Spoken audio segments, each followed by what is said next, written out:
Ito ang GMA Regional TV News.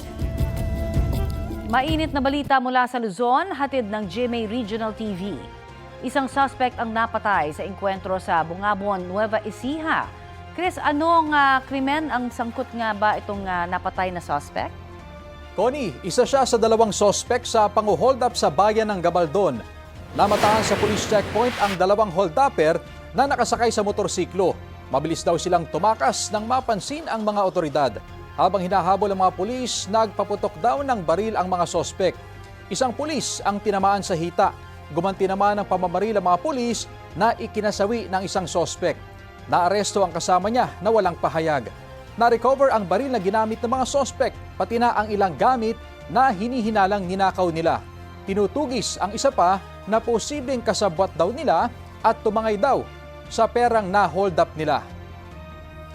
Sa Malolos naman sa Bulacan, isang sawa ang nahuli matapos na pumasok sa bahay ng sa isang barangay sa Atlag. Kwento ng pamilyang nakakita sa sawa, natutulog sila nang makarinig ng ingay. Pagbukas ng ilaw, nakita ang sawa na nakasiksik sa gilid ng isang kabinet. Humingi ng tulong ang pamilya sa barangay at pinagtulungang hulihin ang sawa. 7 metro ang haba niyan.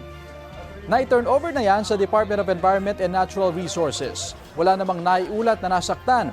Payo ng DNR, kapag nakakita ng ahas sa inyong bahay, huwag itong saktan para hindi maging agresibo. Manatiling kalmado at gawa ng exit point ang ahas. Kung hirap na palabasin ang ahas, tumawag na ng eksperto. Ito ang GMA Regional TV News. May init na balita sa Visayas at Mindanao, hatid ng GMA Regional TV. Patay ng makuryente ang isang lalaki sa Bacolod City. Cecil, paano yan nangyari? Rafi, magkakabit sana ng insulator ang lalaki at kanyang kasama sa bubong ng isang bahay sa Barangay Vista Alegre. Kwento ng kasama ng nasawi, hinangin ang hawak na insulator ng lalaki at dumikit yon sa mainline ng kuryente. Dead on arrival sa ospital ang lalaki habang nagtamo ng paso sa kamay ang kanyang kasama.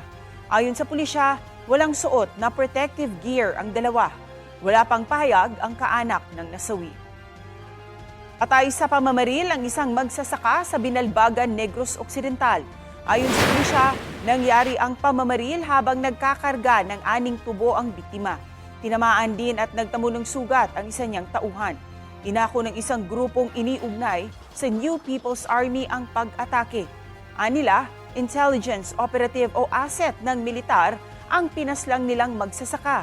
Nananawagan ang Binalbagan Pulis sa publiko na makipagtulungan para matukoy ang mga namaril.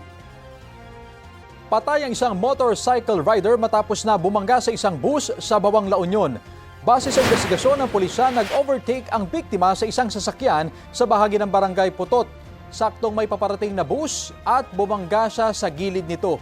Isinugod sa ospital ang biktima pero idinektarang dead on arrival.